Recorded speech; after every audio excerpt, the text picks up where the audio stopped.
pozdravljeni, sem Maruša, prihajam iz Equilib inštituta, kjer se ukvarjamo s področjem davčne pravičnosti. Pravkar sem izvedla delavnico o globalnem učenju za davčno pravičnost.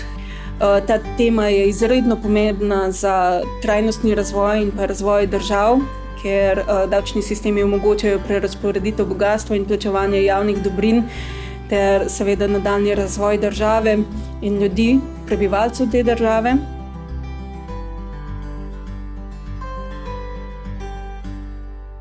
Vloga učitelja že zdavnaj ni več zgolj frontalno poučevanje. Če želimo vzgojiti odgovorno populacijo, potem moramo vlagati v to, da vzgajamo mladinsko participacijo.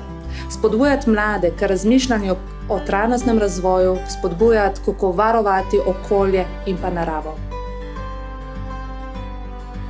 Delavnice, ki jih izvajam, so na temo enakosti spolov oziroma specifično o spolnih stereotipih. Razlog, zakaj smo se lotili tega vprašanja, je zato, ker so spolni stereotipi prisotni v vseh sferah našega življenja, osebno, javno, in resnično od vrtca naprej, oziroma že prej, že od rojstva naprej se soočamo z njimi. In nekako celo življenje nas potem spremlja ti stereotipi.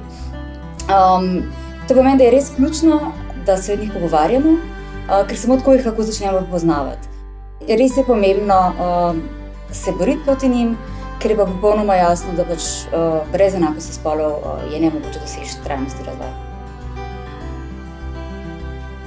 Na dnevu vzpostavljanja v okviru projekta MyGradEd sem sodelovala z delavnico medijske pismenosti, lažnih novic in dezinformacij. Prepričana sem namreč, da potrebujemo svetilnike v družbi, se pravi institucije, ki jim lahko zaupamo. Vedno pogosto ugotavljamo, da ravno zaradi tega nezaupanja javnosti v medije potrebujemo tudi medijsko pismene državljane, take, ki bojo vedeli, zakaj so mediji potrebni in zakaj so ključni za preživetje in strpno sobivanje vseh nas.